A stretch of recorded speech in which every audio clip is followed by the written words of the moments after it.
सभी डिजी लर्नर को मेरा प्यार भरा नमस्कार। आशा करता हूँ आप सभी खुश होंगे और स्वस्थ होंगे।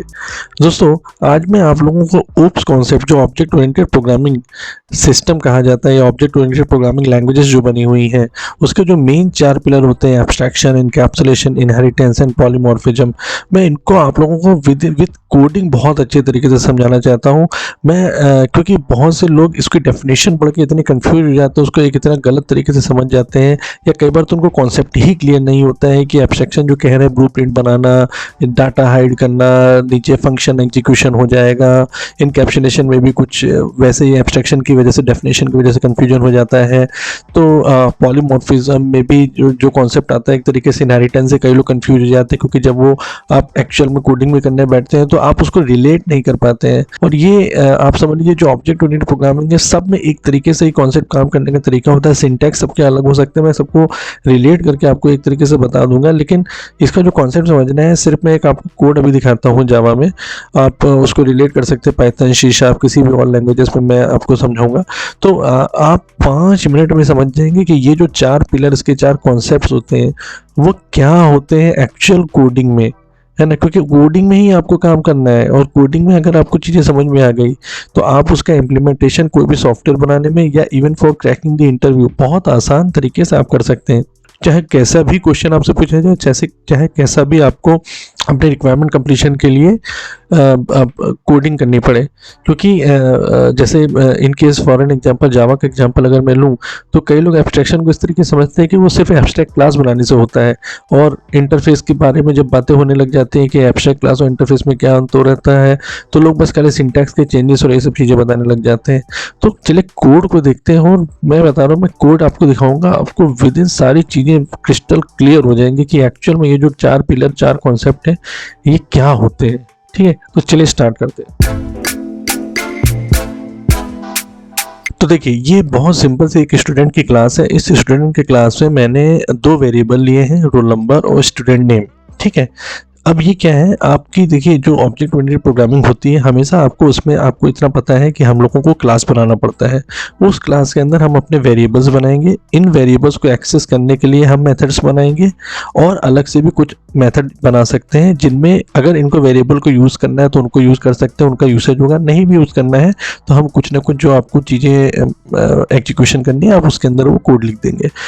तो मैंने क्या किया, यहाँ पे 2 वेरिएबल्स बनाए सिंपल। इस स्टूडेंट के भाई जैसे रोल नंबर और स्टूडेंट नेम होते ही होते हैं हर स्टूडेंट के अंदर, मैंने 2 वेरिएबल लिए। इनको मैंने एक इंटीजर टाइप का रोल नंबर लिया, एक स्ट्रिंग टाइप का, दोनों को मैंने प्राइवेट एक्सेस स्पेसिफायर दे दिया है। ठीक है, यहाँ मैंने एक कंस्ट्रक्टर बनाया है, ताकि जहाँ भी मैं इसका ऑब्जेक्ट बनाऊंगा तो मैं रोल नंबर और स्टूडेंट नेम की जो वैल्यू होगी मैं पास कर दूंगा, वो सेट हो जाएगी। ठीक है, आप उसको गेट करके मेथड के थ्रू गेट भी कर सकते हैं, क्योंकि आप देखिए वेरिएबल यहाँ पे प्राइवेट है तो आप डायरेक्ट एक्सेस नहीं कर पाएंगे।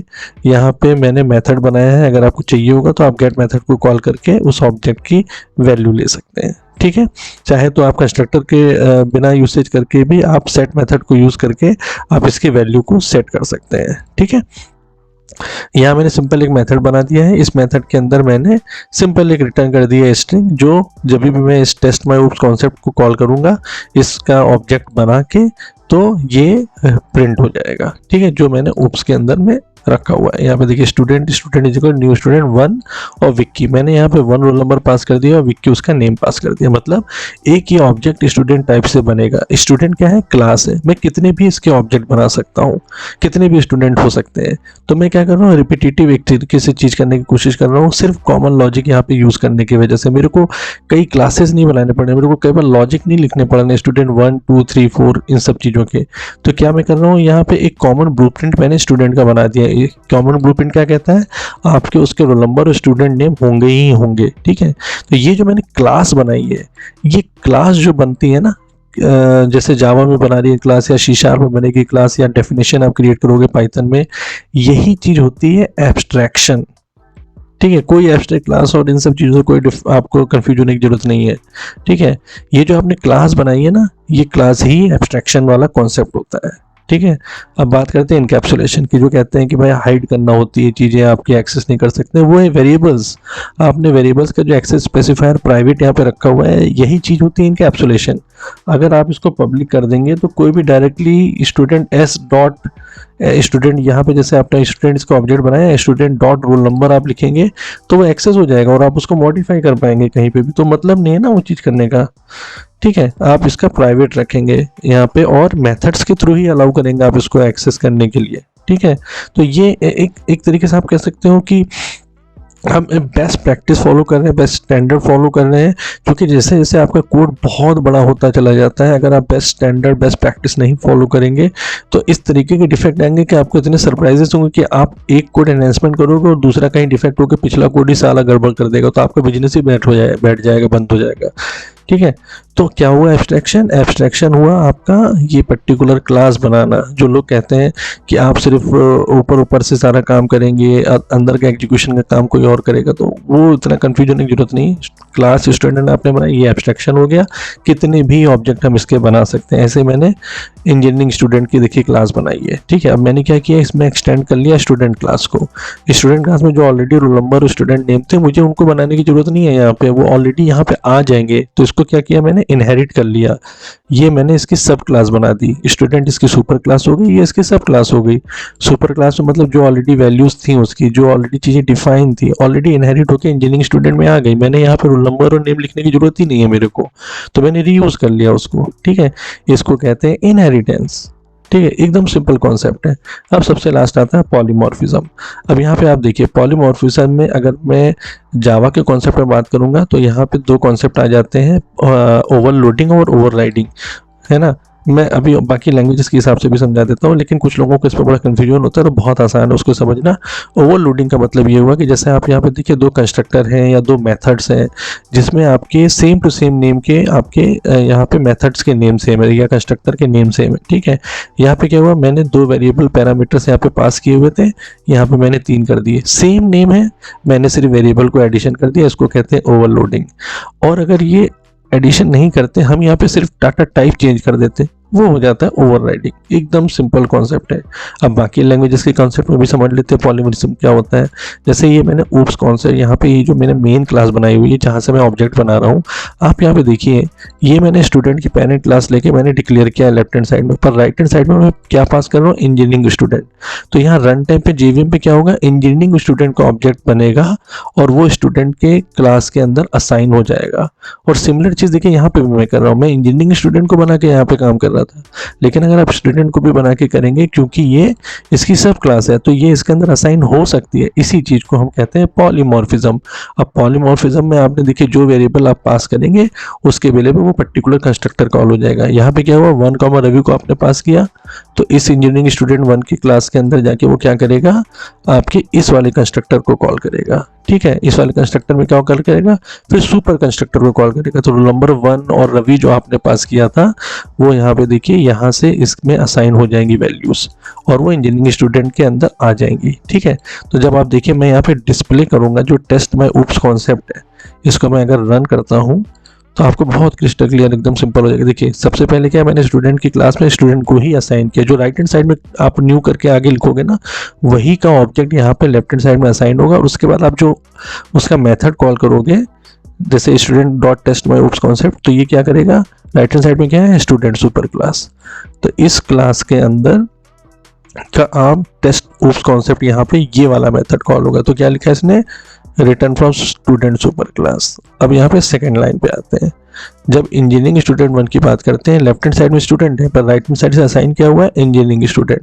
तो यहाँ पे अगर हम इस ऑब्जेक्ट का कॉल करेंगे टेस्ट माय ऊप्स कॉन्सेप्ट, तो स्टूडेंट का नहीं कॉल होगा, वो इसके अंदर का कॉल होगा। अब यहाँ पे देखिए मैं अगर roll number, student name, stream, ये सब मैंने अपेंड कर दिया यहाँ पे, इसके साथ में प्रिंट होगा। तो क्या प्रिंट हो रहा है, Ravi computer 1 roll number, Ravi और कंप्यूटर साइंस। अब यह देखिए कंप्यूटर साइंस मैंने पास नहीं किया था यहाँ से, ठीक है, लेकिन क्या किया इसने, इसके अंदर क्योंकि इसकी वैल्यू ऑलरेडी पड़ी हुई थी, ये इसकी सब क्लास है, वो दोनों वहां से आ गई, कंप्यूटर साइंस ने ले लिया। अब जब मैंने थर्ड यहाँ पे पास किया, यहाँ पे देखिए मैंने इंजीनियरिंग स्टूडेंट डायरेक्ट बना दिया है, मैंने स्टूडेंट नहीं बनाया है, लेकिन राइट हैंड साइड में क्या है, इंजीनियरिंग स्टूडेंट। तो यहाँ पे भी इंजीनियरिंग स्टूडेंट बन के इंजीनियरिंग स्टूडेंट में असाइन हो जाएगा। ठीक है, यहाँ पे, तो इसका मैं टेस्ट में उप कॉन्सेप्ट करूंगा तो वही राइट हैंड साइड में जो होगा, तो लेफ्ट हैंड साइड से आपको ज़्यादा टेंशन लेने की जरूरत नहीं है। अगर वो सुपर क्लास है या वही सेम क्लास है तो वहाँ पे वो असाइन हो जाएगा, ठीक है, टाइप नहीं चेंज होना चाहिए। और यहाँ पे राइट हैंड साइड में फिर से आपका टेस्ट में उप्स कॉन्सेप्ट कॉल होगा। यहाँ पे मैंने क्या किया है, आपकी वैल्यू मैकेनिकल अलग से पास करी है, तो आपकी computer science by default value ना लेके वो आपकी मैकेनिकल वाली वैल्यू प्रिंट कर देगा। तो एकदम सिंपल कॉन्सेप्ट है ये, ठीक है, कोई आपको कंफ्यूजन होने की जरूरत नहीं है। ऑब्जेक्ट ओरिएंटेड प्रोग्रामिंग लैंग्वेजेस में आपको क्लास या डेफिनेशन एक ब्लूप्रिंट बनाना है, उसको कहेंगे एब्स्ट्रैक्शन। फिर हम एनकैप्सुलेशन फॉलो करने के लिए उसमें एक्सेस स्पेसिफायर देंगे, वो हो गया एनकैप्सुलेशन। इनहेरिटेंस रीयूज करने के लिए सेम चीज़, अगर आप मान लीजिए कई टाइप की कार बनाना चाहते हैं, उनके ऑब्जेक्ट्स बनाना चाहते हैं, तो आपकी कई कार की कॉमन चीज़ें होंगी, वो सारी कॉमन चीज़ें आप पेरेंट क्लास में डाल दीजिए और उसके बाद उसको इनहेरिट कर दीजिए, ठीक है। देखिए कहीं पे मैंने एब्स्ट्रैक्ट क्लास नहीं बनाया, अभी इंटरफेस नहीं बनाया, उनको हम अलग से मैं एक वीडियो बनाऊंगा जिसमें आपको क्लियरली समझ में आएगा वो यूज़ कब करते हैं, बनाते कब है, ठीक है। तो ये हो गया आपका इनहेरिटेंस। तो यहाँ पे क्या होगा, पॉलीमॉर्फिज्म में आपके सेम मेथड्स डिक्लेयर भले ही हो गए हैं, लेकिन वो डाटा टाइप चेक करेगा और कितने वेरिएबल्स पास हुए हैं उनके बेसिस पे वो एक्चुअल में पर्टिकुलर मेथड्स को कॉल कर देगा, ठीक है। और लेफ्ट हैंड साइड में सुपर क्लास हो चाहे सेम क्लास हो, है ना, राइट हैंड साइड में जो एक्चुअल में रन टाइम पे ऑब्जेक्ट बनेगा वही यहाँ पे असाइन होगा और उसी के ही मेथड्स कॉल होंगे यहाँ पे, ठीक है, एकदम सिंपल है। ये हो गया आपका पॉलीमॉर्फिज्म। तो इस तरीके से जब आप एक्सप्लेन करके अपने इंटरव्यूज को बताएंगे या अपना आप एप्लीकेशन बनाएंगे तो कॉन्सेप्ट एकदम क्लियर रहेगा, डिफेक्ट आने के चांसेस बिल्कुल भी नहीं होंगे और आप बहुत ही अच्छा सॉफ्टवेयर बना सकते हैं। तो ये देखिए, अगर हम विकिपीडिया के उसमें जाएंगे, आप ऑब्जेक्ट ओरिएंटेड क्लासेस को, इनके डिफरेंशिएशन को, इन सबको देखेंगे आप, तो ये देखिए कोई किसी में कोई ज़्यादा डिफरेंस नहीं है। क्लासेस आपको सब में बनानी ही बनानी है, चाहे जावा हो PHP हो, देखिए सब में फॉर्मेट एक है। तो क्लासेस बनाने का एब्स्ट्रैक्शन हो गया, आपको इनहेरिटेंस उस चीज़ को एक्सटेंड करें। उसके बाद हर किसी में जो भी आप डाटा क्रिएट करेंगे और मेथड क्रिएट करेंगे, उनको आप जो भी एक्सेस स्पेसिफायर यूज़ करेंगे, प्राइवेट, पब्लिक, डिफ़ॉल्ट, हर लैंग्वेज में जो होते हैं वो आपका एनकैप्सुलेशन हो गया, ठीक है। पॉलीमॉर्फिज्म के लिए सेम मेथड नेम आप हर लैंग्वेज में बना सकते हैं, लेकिन उनके डाटा टाइप या उनके अंदर जो वेरिएबल्स के जितने भी आप डिक्लेयर कर रहे हैं वेरिएबल्स, उन वो डिफरेंट होने चाहिए। Otherwise same to same with same number of variables and with same data type will not be accepted. पर अब देखिए किसी प्रोग्रामिंग लैंग्वेजेस में क्लासेस आपको डिक्लेयर करनी ही है, यही ऑब्जेक्ट ओरिएंटेड कॉन्सेप्ट होता ही है। एक क्लास आप डिफरेंट क्रिएट करेंगे, एक क्लास, और वो किसी पैकेज के अंदर हो सकता है या डिफ़ॉल्ट पैकेज में हो सकता है। उसके बाद आप उसके ऑब्जेक्ट्स बनाएंगे, उनके मेथड्स को कॉल करके आप उनके वेरिएबल्स को मॉडिफाई या एक्सेस कर सकते हैं या कोई पर्टिकुलर एग्जीक्यूशन कर सकते हैं। तो यही आपका उप्स कॉन्सेप्ट होता है एकदम सिंपल भाषा में। सो आई होप ये इन्फॉर्मेशन आपके लिए हेल्पफुल हुई हो। मोस्टली जितने फ्रेशर्स होते हैं वो सिर्फ डेफिनेशन देख के बहुत ज़्यादा कंफ्यूज होते हैं, और जब भी इंटरव्यूज़ होता है या इम्प्लीमेंटेशन का टाइम होता है वो उतनी अच्छे तरीके से नहीं कर पाते, क्योंकि उनका ये बेसिक कॉन्सेप्ट कोडिंग के टर्म्स में रिलेट होके नहीं होता है। और बहुत बड़े बड़े लेक्चर्स कई जगह दिए हुए हैं, इनकी डिटेल में जाएंगे एक तरीके से तो हो सकते हैं वो काफ़ी बड़े लेक्चर्स बन जाए, लेकिन आपको कोडिंग पॉइंट ऑफ व्यू से अगर समझना है तो बहुत सिंपल भाषा में यही कॉन्सेप्ट होता है। इससे ज़्यादा आपको बहुत ज़्यादा टेंशन लेने की ज़रूरत नहीं है। स्टिल आपको कोई कन्फ्यूजन होता है, you can approach me any time on the WhatsApp number और on my mail ID। Thank you so much.